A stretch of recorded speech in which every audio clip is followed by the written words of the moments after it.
우리 앉아서 이렇게 인사 나누겠습니다. 더도 말고 덜도 말고 한가위만 같으세요. 네, 그렇습니다.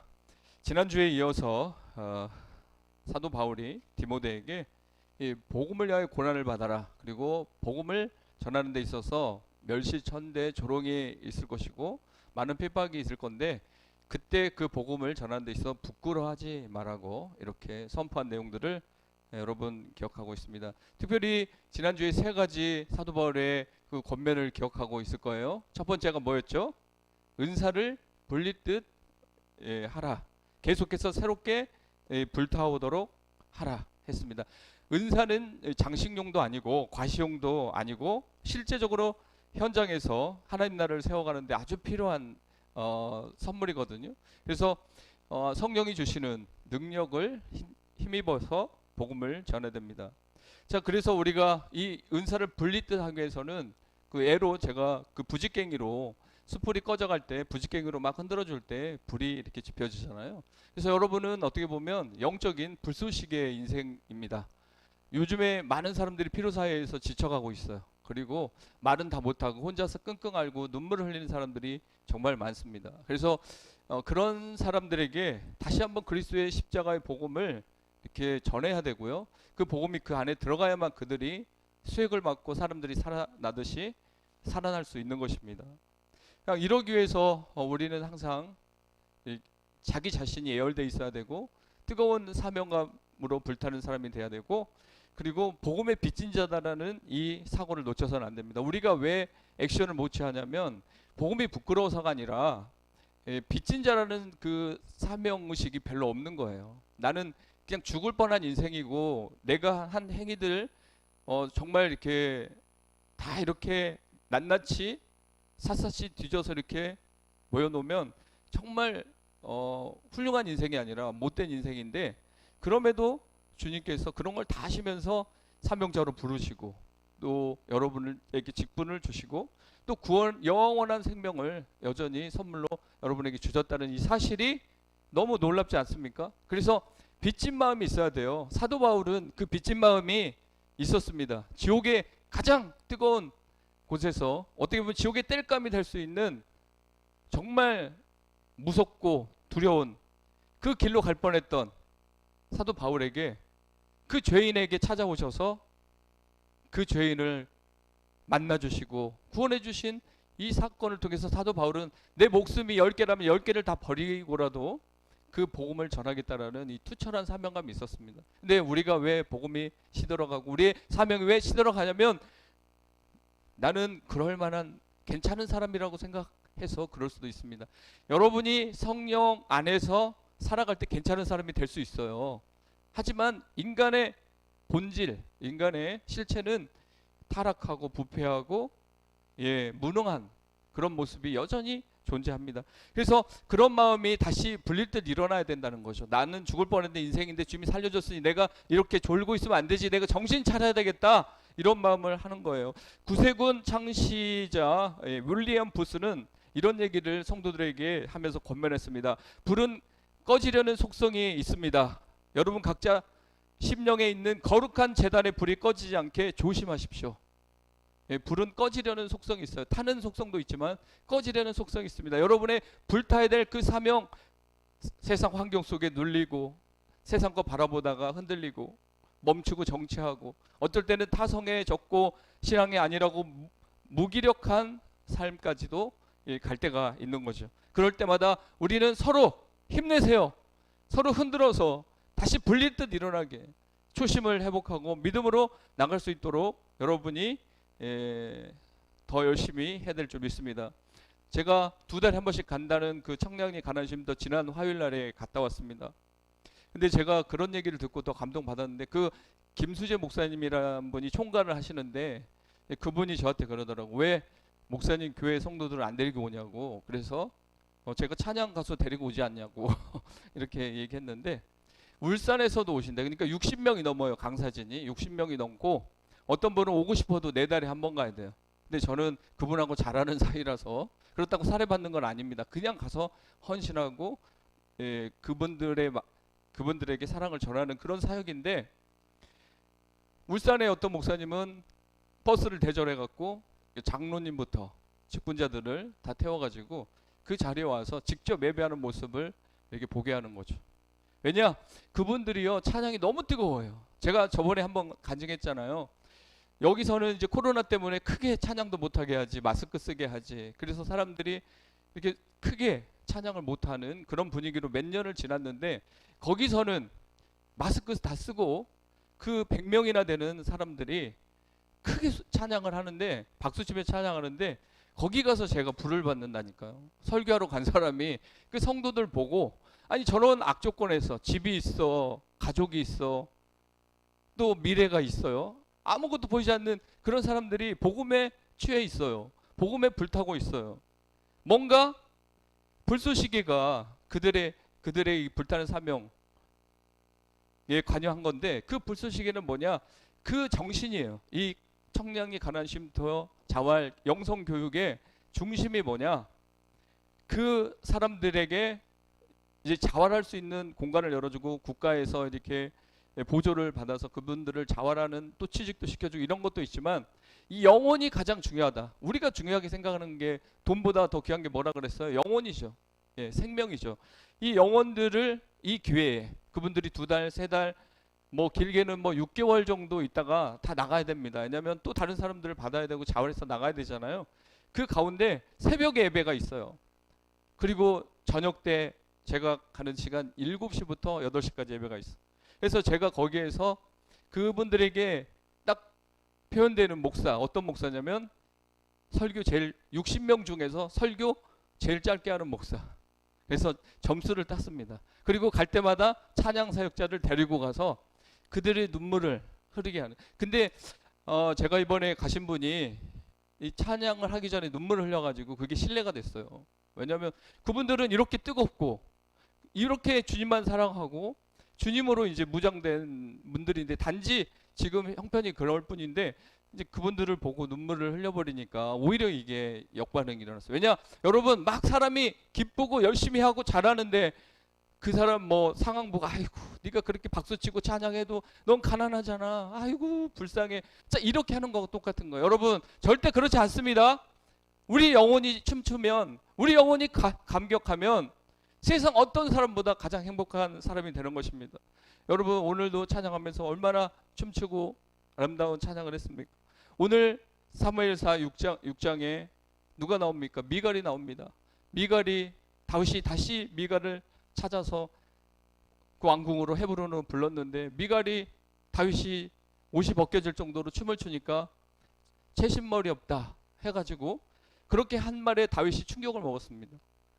나를 목동, 일개 목동, 그 목동을 캐스팅해서 일국의 왕으로 세운 그 하나님을 찬양하는데 나보고 채신머리 없다?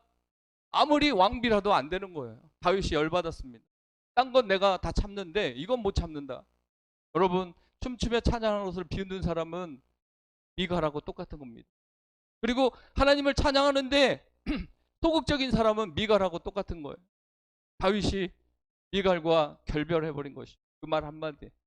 여러분, 하나님을 찬양하는 데 있어서 여러분이 사명이 불같이 일어나는 그런 환경과 그런 분위기를 조성할 때 팔짱 끼고 넋 놓고 있어서는 안 된다는 것입니다. 이때라 정말 은혜 받을 때가 이때라. 어떤 분은 울산에서 버스를 대절해서 장로들과 또 많은 재직들을 데리고 그 청량리 그 현장, 그 쉼터에 있는 분들이 예배하는 그 모습을 보게 하는 그런 열심히 있는데, 우리는 교회에서 하는 이 예배와 봉사와 헌신에도 미운적이라면 어떻게 그 불이 지펴지겠습니까? 자, 그렇습니다. 또 하나 감동받은 건 뭐냐면, 오늘은 편안하게 간증하면서 여러분 이렇게 말씀을 이어가겠는데요. 이제 거기서는 100명이 넘게 코로나가 와도, 저 그때 코로나가 왔을 때 여러분을 생각해서 안 가려고 그랬습니다. 저도 두렵긴 하지만, 왜냐하면 그때 갔다가 걸리면 난리, 교회가 난리고 TV에 나오니까. 근데 그분이 그러더라고요. 전화 와서 그 이번에 많은 목사님들도 미루고 또 미루고 했으니까 그냥 목사님도 부담되면 안 오셔도 됩니다. 그 얘기가 더 이제 저한테는 이제 마음에 계속 찔리는 거예요. 비밀리에 혼자 이렇게 갔다 왔었는데요.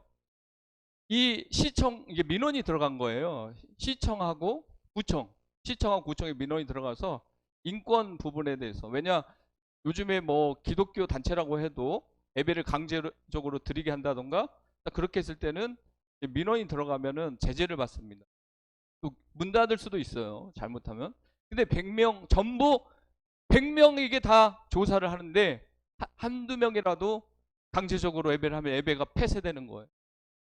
예배가 이제 드릴 수가 없는 거예요. 예배를 드릴 수가 없는 거예요. 새벽, 저녁 예배를 드릴 수 없는데, 정말 놀라운 것은 그 100명 모두가 다, 어떤 분은 이런 얘기 했대요. 놀면 뭐합니까? 예배 드리니까 이렇게 행복한데. 이런 표현으로도 해서 그 사람들에게 표현했고, 예배는 생명입니다. 뭐 이런 표현을 해서 100명이 일치하게, 시청에서 한번 나왔다가 아슬아슬했는데 넘어갔고, 또 구청에서 또 민원 들어서 와서 다 했는데, 그 모든 사람들이 다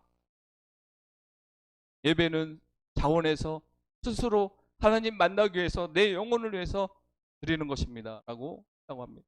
여러분, 그 교회는, 어떤 교회는 재신임 투표 이런 게 있어요. 근데 재신임 투표 해가지고 100%못 나옵니다. 어떤 교회도 마찬가지, 100%가 나올 수가 없어요. 근데 여기서는 꼭 재신임 투표는 아니지만 그런 사람들이 막 호통치면서 아니면 막 구체적으로 막 이렇게 물어보는데 얼굴빛도 변하지 않고 우리는 예배를 사랑합니다. 예배를 통해서 내가 행복해졌고 내 길을 찾았습니다.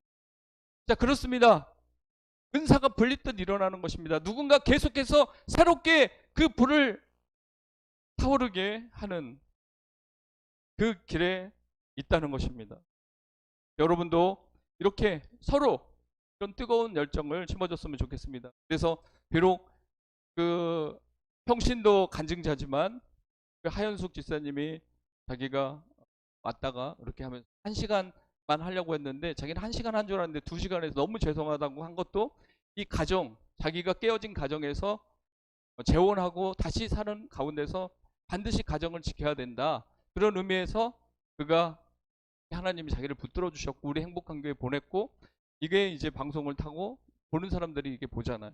이번에 또 오시는 분은, 16일에 오시는 분은 제 책을 4권 다 읽으시고 영적인 세계에 관심이 많습니다. 장로교에서 자랐지만 자기가 자기 친구의 영적인 상태를 보고 교회에서 이렇게 터치를 전혀 못 해주는 걸 보고 그 친구가 나가게 되고, 그러면서 영적 세계에 관심이 있었는데 저를 만나게 되고, 또 그래서 이제 그런 좋은 간증들, 전도도 하고 그런 간증들이 있습니다. 그래서 금요일날 하니까 여러분들 참여했으면 좋겠습니다.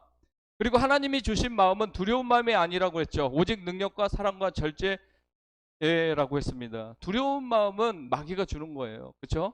그래서 두려운 마음에 눌려버린 사람들 아무것도 할 수 없습니다. 오직 능력, 하나님이 주시는 능력과 예수 그리스도의 사랑과 절제로 우리가 나가야 되고요. 절제는 반드시 분별이 되는 사람만 할 수 있다. 뭐 이런 음식을 먹어도 뭐 괜찮아, 그런 사람은 분별이 안 되니까 먹는 거예요. 근데 어느 정도 자기 몸을 알고 또 어느 정도 상식이 있으면, 아, 이걸 내가 계속 먹으면 분명히 몸에 이상이 있겠다, 그걸 분별하니까 절제가 되는 거고, 그러니까 자기 건강을 챙기게 되는 거 아니겠습니까? 근데 절제가 안 되는 사람은 술, 담배 계속 혈기, 욕 이런 걸 하는 거예요. 왜냐? 분별이 안 되니까. 그렇게 살면 만신창이가 된다는 것을 스스로 모르는 거예요. 그리고 그렇게 살면 다 죽는다는 것을 전혀 분별이 안 되는 거예요. 이렇게 하면 한 사람만 쓰러지는 게 아니라 여기 사람도 쓰러지고 저 사람도 쓰러지고 그러는 거죠. 어떤 한국교회 대표자가 한번 쓰러지면 한국교회가 다 욕먹는 거, 그런 겁니다. 그래서 우리는 나 자신이 크리스찬이라는 사실을 기억하고 결제해야 되는 거죠. 그리고 세 번째는 복음을 위하여 고난을 감수하라. 그렇습니다. 바울의 전도 여행은 다 고난이 동반됐어요. 감수해야 되는 것입니다. 조롱도 있고 비웃음도 있고, 막 이렇게 동료들에게도 이런 얘기를 사도 바울이 들었던 건, 편지를 쓸 때는 참 편지를 잘 쓰고 글도 잘 쓰고 힘이 있는데 막상 만나보니까 안짱다리에다가 머리는 대머리에다가 키는 170도 안 되고, 뭔가 외모로 봤을 때는 이 사람이 지도자 같은 어떤 느낌이 안 드는 거예요. 거기다 말도 어눌하다 그랬습니다. 여러분, 사도 바울이 말 잘하는 줄 알죠? 복음을 잘 전한 거지 이 말을 잘하는 사람이 아니었어요. 언변력은 아볼로가 훨씬 뛰어났습니다. 그래서 그들이 말을 들으면서 편지 내용에는 상당한 어떤 힘이 있었지만 직접 만나서 보니까 사도 바울의 외모로 봤을 때는 연약해 보였던 거죠. 자, 그런 가운데서 뭐 외모로 판단하든 이런 것들이 복음을 전할 때 우리에게 올 수 있다는 것입니다. 자, 오늘은 이제 그 이야기를 지나서 또 다른 이야기, 오늘 9절부터 14절까지 있는 그 내용의 핵심만 함께 나누고자 하는데, 첫 번째, 부르심의 근거는 무엇인가? 사도 바울이 편지를 쓰면서 디모데에게 한번 소환해 보라는 거예요. 부르심의 근거가 무엇인지 네가 생각해야 된다. 여러분, 질문을 잘 던져야 됩니다. 저도 계속 하나님께 생각날 때마다 계속 하나님 묵상하면서 질문을 합니다. 나는 누구입니까? 왜 저를 부르셨습니까? 저의 연약함을 아시잖아요. 뭐 이런 식으로 계속 하나님께 질문을 하고, 또 하나님의 어떤 감동을 통해서 하나하나 뭔가 실마리를 풀어가는 그런 삶을 사는데요. 자, 디모데에게 부르심의 근거가 무엇인가를 오늘 9절에서 말하고, 9절 다 같이 읽어볼게요. 시작. 하나님이 우리를 구원하사 거룩하신 소명으로 부르심은 우리의 행위대로 하심이 아니요 오직 자기의 뜻과 영원 전부터 그리스도 예수 안에서 우리에게 주신 은혜대로 하심이라. 자, 우리 부르심, 소명, 콜링은 우리 행위대로 하심이 아니고, 우리가 자원해서 내가 하겠습니다, 나는 그런 자격이 있습니다 해서 그 부르심에 우리가 나가는 게 아니라, 창세전부터 애정하신 그 하나님의 은혜와 뜻 속에서 있다는 것입니다. 그래서 디모데, 네가 캐스팅된 것은 우연이 아니다. 내가 루스트라에서 복음 전할 때 네가 하나님의 능력을 보고, 자, 그렇게 하고 너의 어머니 외할머니의 신앙과 청결한 양심과 네가 항상 순수하게 흘렸던 그런 눈물들이 있었다고는 하지만, 그런 것으로서 네가 캐스팅된 게 아니라 이미 하나님은 하나님의 뜻에 또 은혜를 통해서 너를 창세전부터 애정했다는 거죠. 자, 이 이야기를 들으면 여러분 감탄할 수밖에 없습니다. 하나님의 놀라운 애정. 나를 이미, 하나님은 무턱대고 그냥 무작위로 누군가를 뽑고 어떤 가정을 뽑고 누구나 그냥 이 안에 들어오면 된다, 이런 개념이 아니고 이미 선별하셨다는 것입니다. 근데 그 선별한 사람 중에 여러분이 뽑혔다는 거죠. 여러분이 여기 앉아 있다는 것이죠. 믿으십니까? 그래서 우리가 부르심에 대한 근거를 확실히 할 때 복음 전하는데 어려움이 없다는 거죠. 하나님의 뜻, 그 뜻은 번역된 헬라어 원어는 프로데신이라는 뜻입니다. 자, 이 뜻 내용과 함께 말씀이 세 구절이 함께 이어지는데, 자, 로마서 8장 28절 먼저 보겠습니다. 여기에서도 하나님 뜻이 나오죠.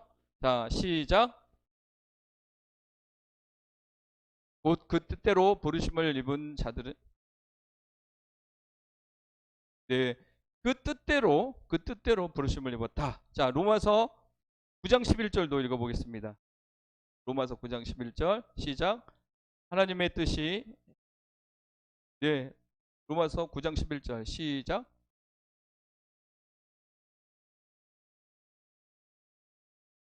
여기 나와 있는데, 여기 이거 맞습니다. 시작.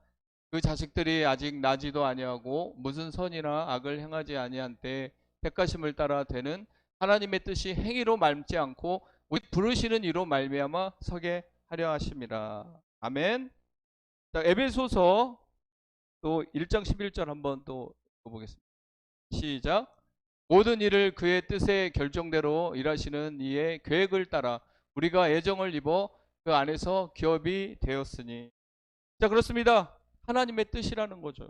여러분, 여기서 우리가 하나님의 뜻과 은혜는 어떻게 이해해야 되냐면, 우리가 수용자잖아요. 수용자, 받아들이는 자. 이 수용자의 어떤 의지가 결합되고 수용자의 어떤 삶의 반응이 앞서가는 것이 아니라, 오직 제공하신 하나님, 은혜와 또 우리에게 하나님 뜻을 제공해 주는 그 제공자에게 의존하는 것이라는 거죠.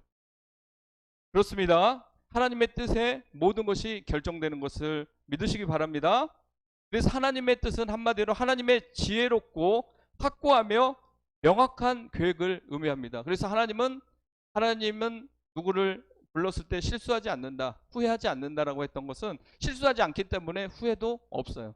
비록 그 인생이 타락하고 그 인생이 하나님 뜻대로 살지 않아서 하나님 마음을 아프게 할 수 있어요. 하나님이 후회하는 마음들은 있었어요, 성경에. 자, 그런 건 있지만 그렇다고 해서 사울을 하나님이 부른 것이 잘못된 것이냐? 그런 건 아니라는 거예요. 아담과 하와를 그렇게 귀하게 하나님의 형상과 이미지로 창조했는데 그들이 반역했는데 그럼 하나님이 잘못한 거네? 그런 의미가 아니라는 거예요. 하나님은 우리를 선하게 만드셨고 하나님의 뜻대로 세우길 원하고 교회도 여러분의 가정도 그렇지만 뭐예요? 사람이 꾀를 낸 거예요. 사람들이 순종을 안 하는 거죠.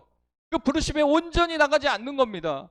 우리가 하나님의 진정한 그 놀라우신 애정을 따라 우리가 하나님의 뜻과 그 은혜를 진정으로 감싸 안고 그 중심이 돼서 나갔다면 왜 깨어지는 교회가 나오고 왜 싸우는 교회가 나옵니까? 왜 가정들이 흔들리고 있습니까? 하나님의 뜻과 은혜 속에 우리가 들어가지 않습니다. 않아서 그런 것입니다. 자, 그 가운데서 사도 바울은 내가 이 복음을 위하여 선포자와 사도와 교사로 세우심을 입었노라. 그렇습니다. 이 복음을 위하여. 여러분도 하나님 나라의 복음을 위하여 선포자, 외치는 자. 그렇죠. 어디에서나. 저는 이렇게 생각합니다. 제가 이 성령 안에서 무시로 기도하라는 그런 패턴을 여러분에게 계속 강조했는데 사실 예수님이 공생에 사역하실 때 보면요. 길에서 걸어가다가 어마어마한 가르침을 했습니다. 걸어가다가 다 어떤 장소에 모일 때도 있었지만 엠마오로 가는 두 사람도 걸어가는데 같이 걸어가면서 복음을 전하는 여러분이 같이 밥 먹다가 회사원들하고 같이 커피 마시다가 그런 복음을 꺼낼 수 있는 겁니다. 교회만 와서 어떤 복음의 행위를 하라는 게 아닙니다. 이제는 길에서 거리에서 여러분이 움직이는 모든 활동 범위에서 선포하라는 거죠. 예수 그리스도의 사랑. 예뻐 보이네요. 행복해 보이네. 그러면 바로 예수님을 드러내라는 거예요. 제가 화장품을 잘 써서 그렇습니다. 아니면 요즘에 좋은 일이 많아. 이런 얘기는 안 된다는 거예요. 이제는 바로 누구를 넣어요? 예수님이 함께 하시니까 제가 이렇게 마음이 편해지니까 피부도 좋아졌습니다. 이렇게 예수님을 자랑해야 되는 것입니다. 예수님이 자녀들을 지켜주시니까 남편을 지켜주시니까 이렇게 제가 좋아졌습니다. 라고 이렇게 하면 그 다음에 그 사람이 침 뱉겠냐고요. 진짜 그런가 보다 이렇게 하죠. 근데 전도의 패턴이 이렇게 띄어져야 된다고 봅니다. 자, 그렇습니다. 여러분은 선포자이면서 또 사도 하나님께서 부르셨고 또 교사입니다. 교사는 뭐예요? 가르치는 인생이잖아요. 오늘도 유초동부 교사들은 몇 명 애들이 안 나왔어도 맨투맨으로 또 교육을 하잖아요. 그러면서 최선을 다하잖아요. 오히려 선생님이 많고 아이들이 적으니까 안 좋은 분위기가 아니라 오히려 애들한테는 정말 행복한 거죠.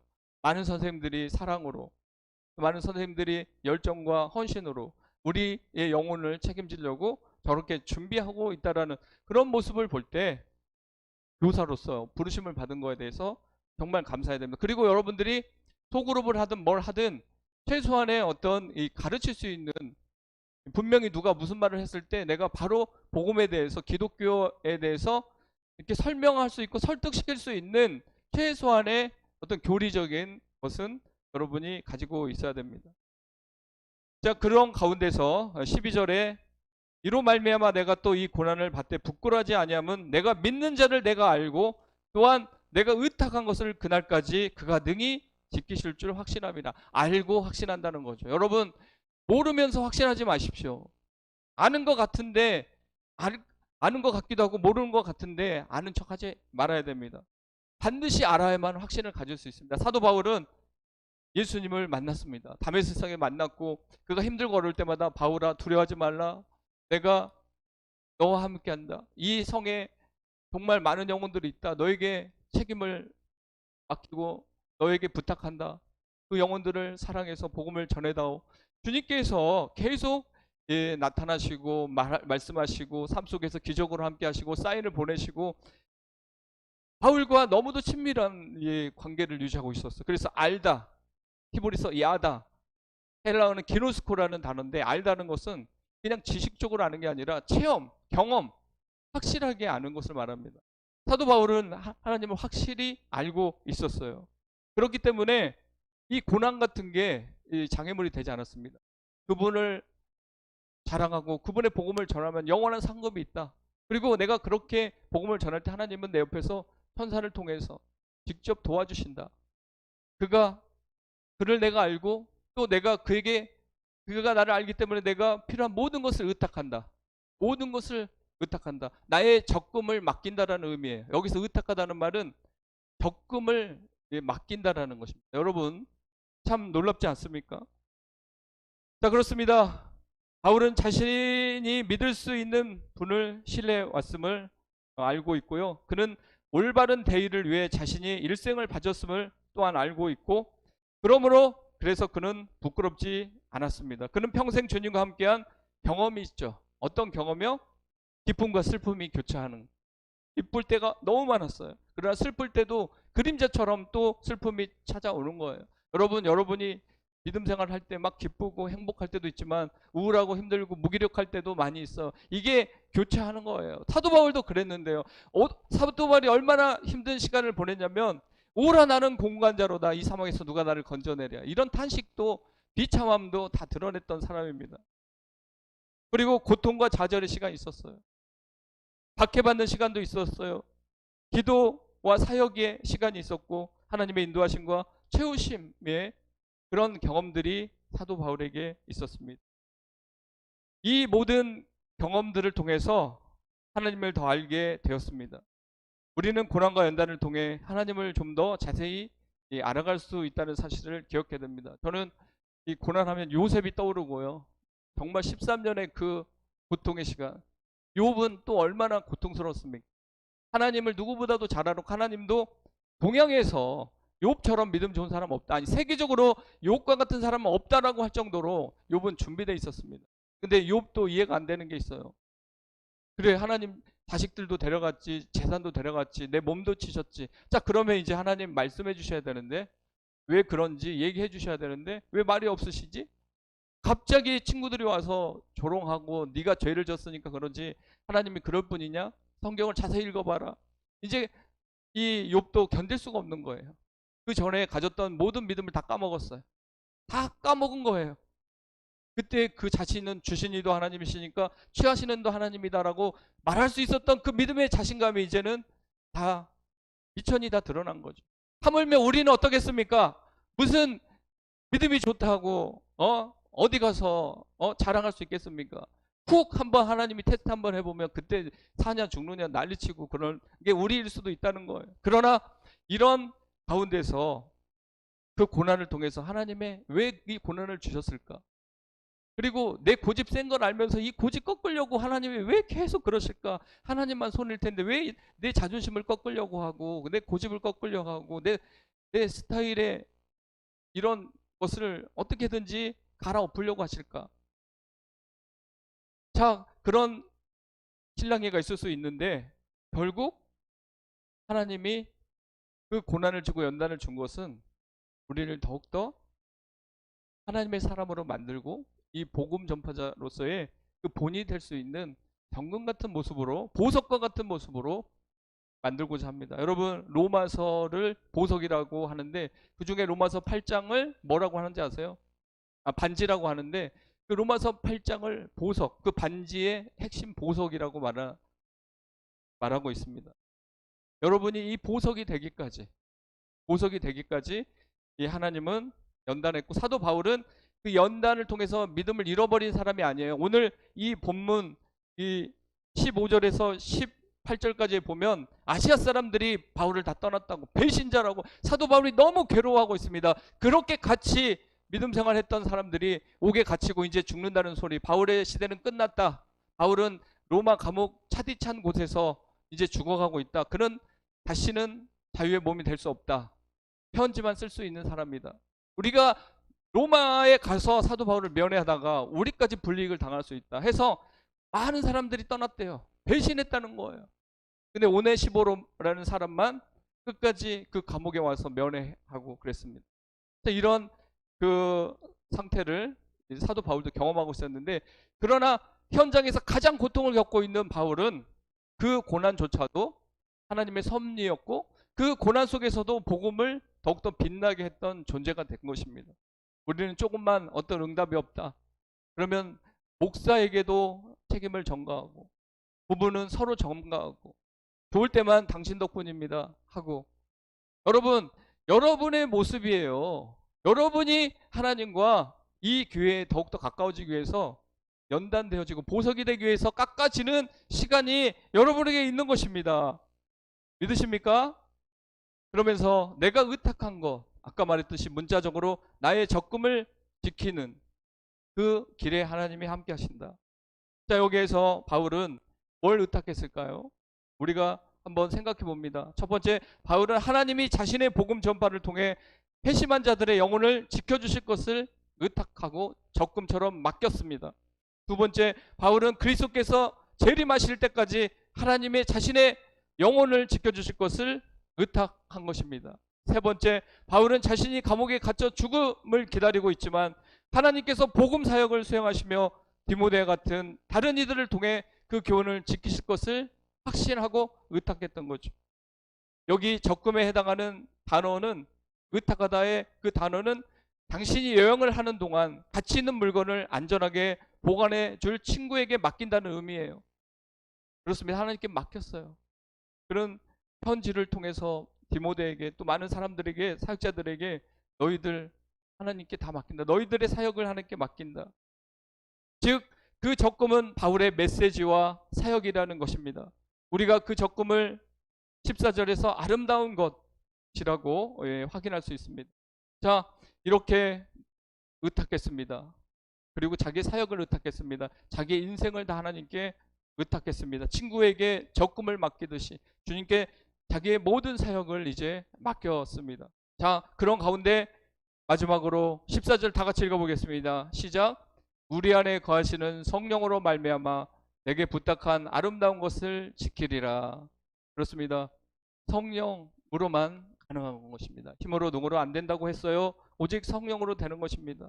성령님을 환영하고 인정하고 여러분이 모셔드리고, 성령님 안녕하세요, 성령님 사랑합니다, 이런 대화 속에서 성령님과 함께 동행할 때 성령님은 매사에 여러분에게 지혜와 추진력을 주실 줄 믿습니다.